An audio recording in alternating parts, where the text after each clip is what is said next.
Good evening. कैसे हैं आप सब लोग? मैं उम्मीद करती हूँ कि अच्छे ही होंगे, है ना? अभी तो छोड़ के गई थी, 2 से 3 में केमिस्ट्री पढ़ा के गई थी, तो 1 घंटे में तो क्या ही होगा, 1 घंटे में खाना खा लिया होगा सबने। चलो आ जाओ, लाइव आ जाओ, फिर अपनी क्लास स्टार्ट करें आज की।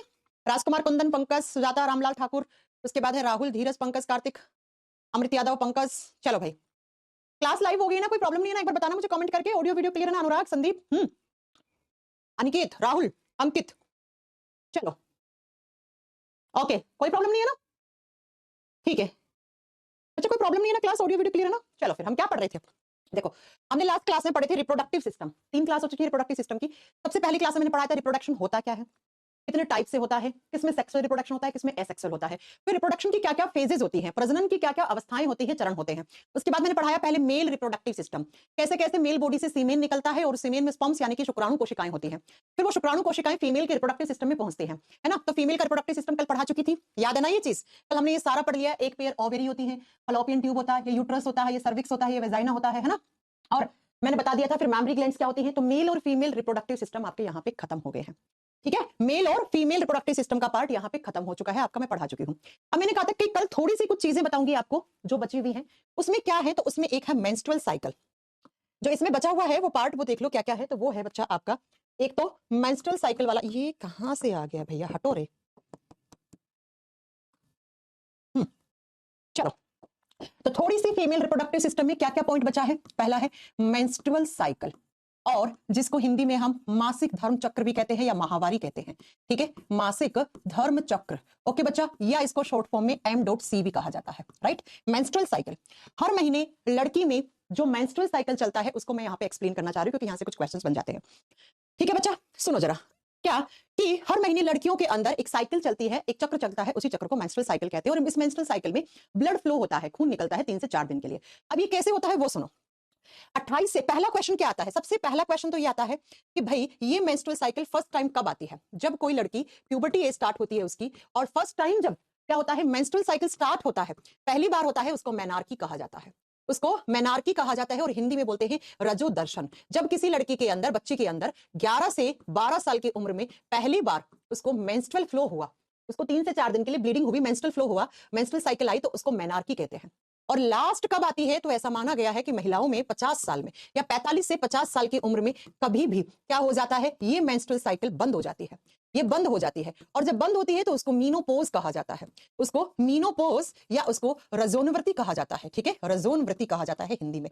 पोज का मतलब रुक गया, यानी कि उस महीना की उस महिला की मेंस्ट्रुअल साइकिल रुक गई है, उसके मेंसेस रुक गए हैं, उसके माहवारी चक्र उसका रुक गया है। तो मेनार्की क्या होता है? जब कोई महिला को पहली बार 11 से 12 साल में पीरियड्स आए हैं या फिर मेंस्ट्रुअल साइकिल स्टार्ट हुई है तो उसको मेनार्की। और जो आपका 45 से 50 साल में जब ये पीरियड्स या मेंस्ट्रुअल साइकिल बंद हो जाती है तो उसको मीनोपोज कहा जाता है। ये दो साइंटिफिक टर्म है, आप इसको समझने की कोशिश करें। अब होता क्या है इस मेंस्ट्रुअल साइकिल के पीछे, साइंटिफिक रीजन क्या है या फिर क्यों होता है वो सुनो। हर महीने जो मेंस्ट्रुअल साइकिल का डेज माना गया है वो 28 से 29 दिन का माना गया है। 30 से 31 मत कर देना, ठीक है? 28 से 29 दिन का एक साइकिल होता है महिला के अंदर। ये पहले से 1 से 4 दिन है, 1 से 4 डेज। यहां पे आते हैं 14 टू 16 डेज, ठीक है? मैं समझाने की कोशिश कर रही हूं, समझना अच्छे से। और यहां पे फिर हो जाते हैं उसके 28 से 29 दिन।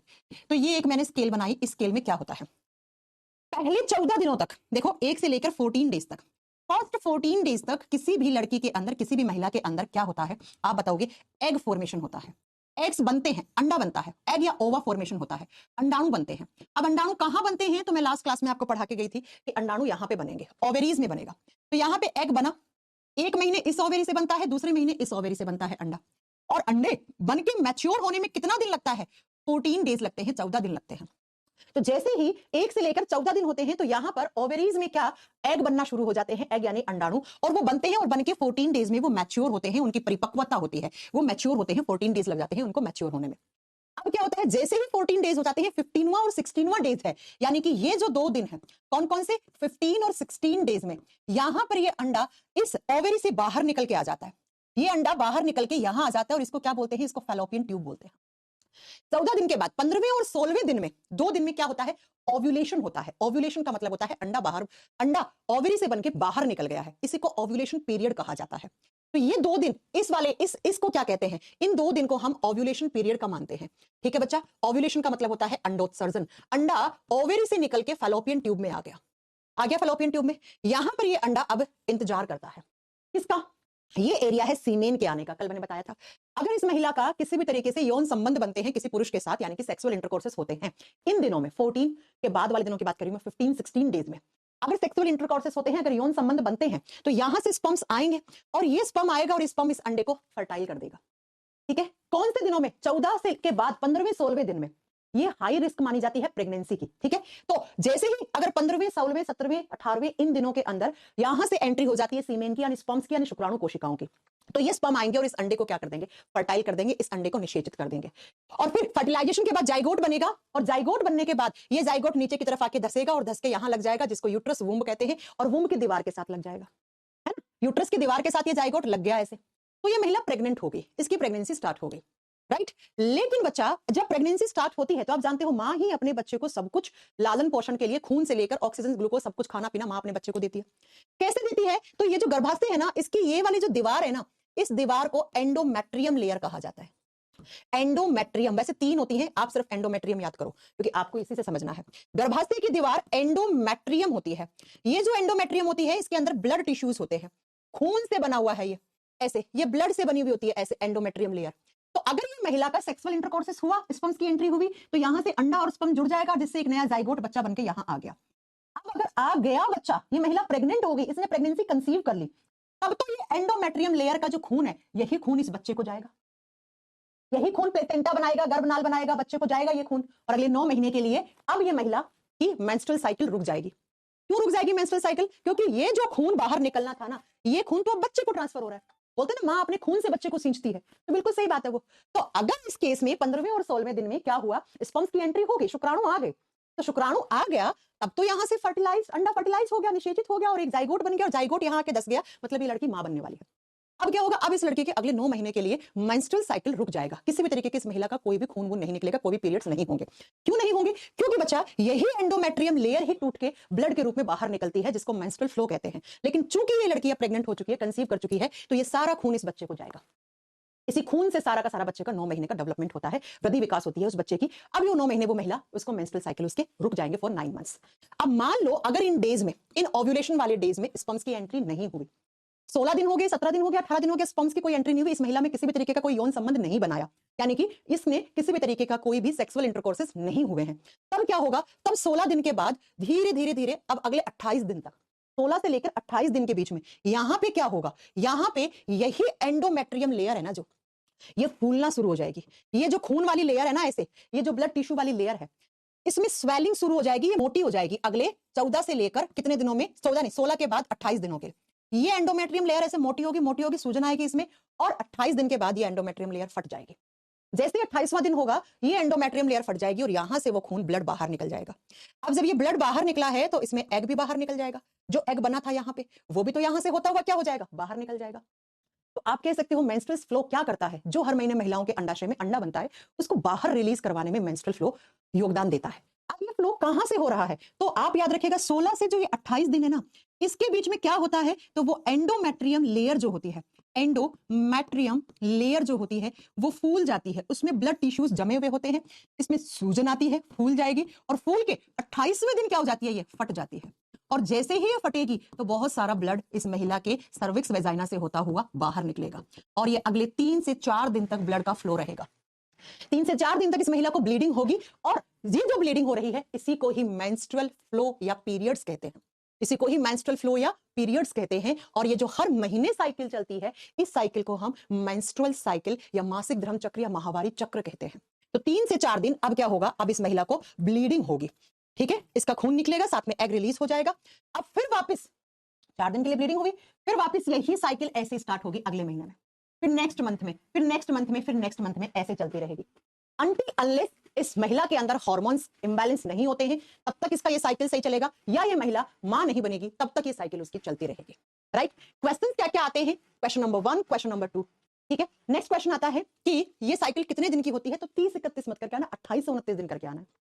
ओव्यूलेशन डेज यानी कि हाई जो प्रेगनेंसी की रिस्क होती है वो कौन सी? ये वाली 14 डेज के बाद 15, 16, 17, 18 ये जो डेज होते हैं ना, इनके अंदर महिला का, किसी भी महिला का मां बनने का चांसेस बहुत ज्यादा होता है, हाई रिस्क होती है, ठीक है। तो ये हो जाते हैं यहां पर, आप बताओगे ओव्यूलेशन डेज स्टार्ट हो जाते हैं यहां से। नेक्स्ट 5-6 दिनों में, 14 दिन के बाद जो 5-6 दिन है वो हाईली ओव्यूलेशन के डेज माने जाते हैं और उसके बाद धीरे धीरे वो एंडोमेट्रियम परत है वो फूल जाती है और वही फटके नीचे की तरफ आपका ब्लड के टिश्यूज यहां से रिलीज होना शुरू हो जाते हैं और यहां से क्या ब्लीडिंग होना शुरू हो जाती है। इसी फ्लो को मेंस्ट्रुअल फ्लो कहा जाता है।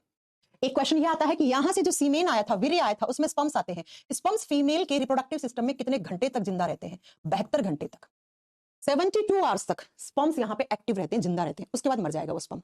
अगर 72 आवर्स में स्पर्म को यहाँ से एग मिल गया तब तो फर्टिलाइजेशन हो जाएगा। अगर 72 घंटे में नहीं मिला तो ये स्पर्म 72 घंटे के बाद ऑटोमेटिक डिस्ट्रॉय हो जाता है, बंद हो जाता है, ऑटोमेटिकली बंद हो जाता है, यानी कि खत्म हो जाता है ये स्पर्म। तो एग्जाम में क्वेश्चन क्या आता है? एग्जाम में क्वेश्चन आता है कि कौन है ये मोनिका।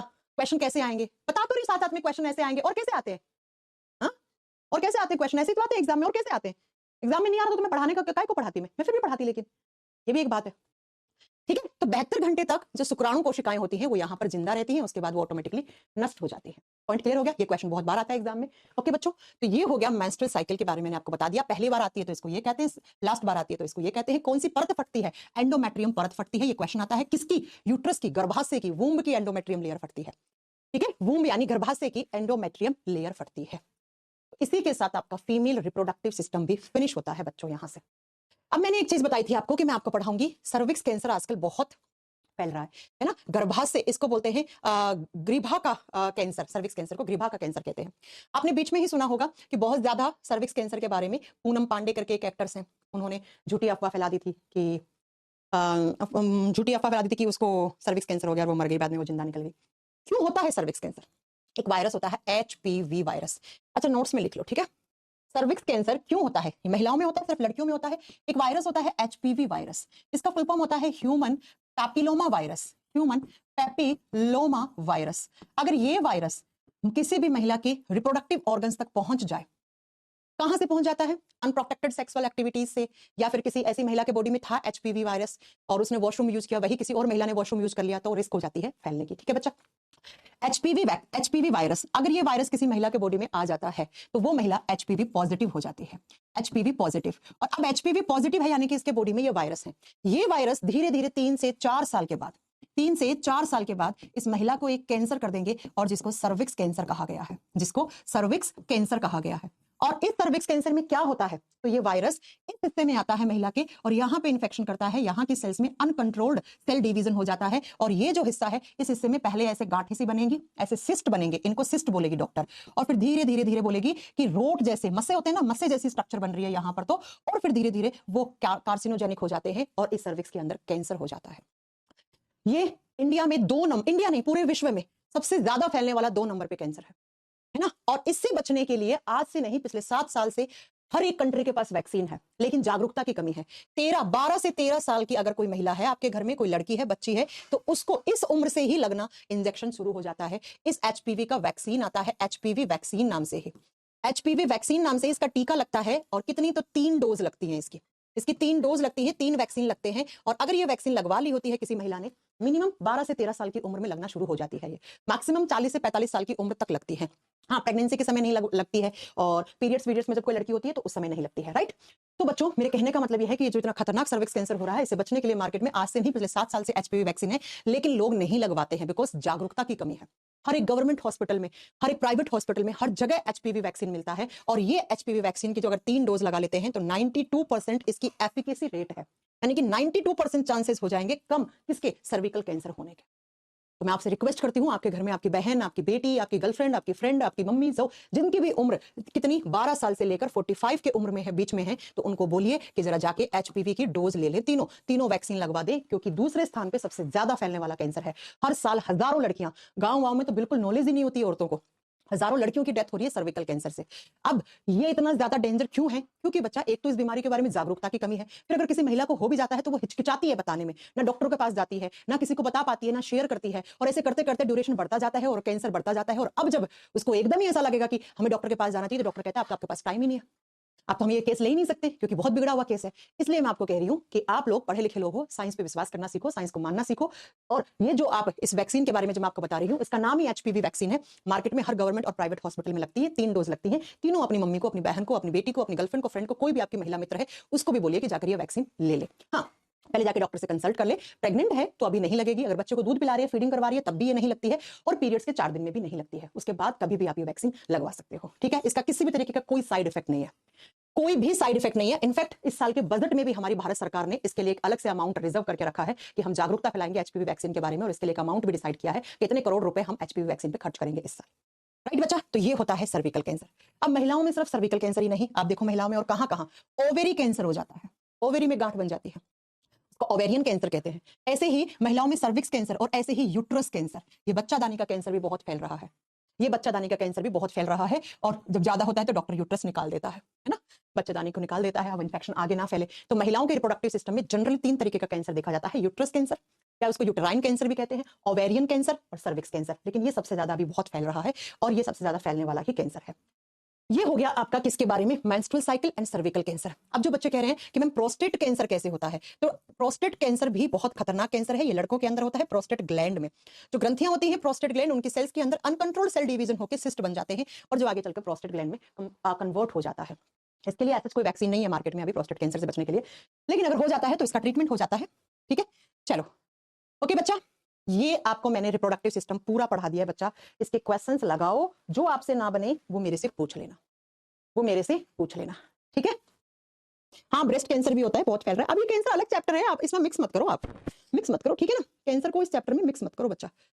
ये हो गया आपका रिप्रोडक्टिव सिस्टम, इसी के साथ खत्म बच्चा। क्वेश्चंस लगा लेना हाथों हाथ, ठीक है ना, वेट मत करना।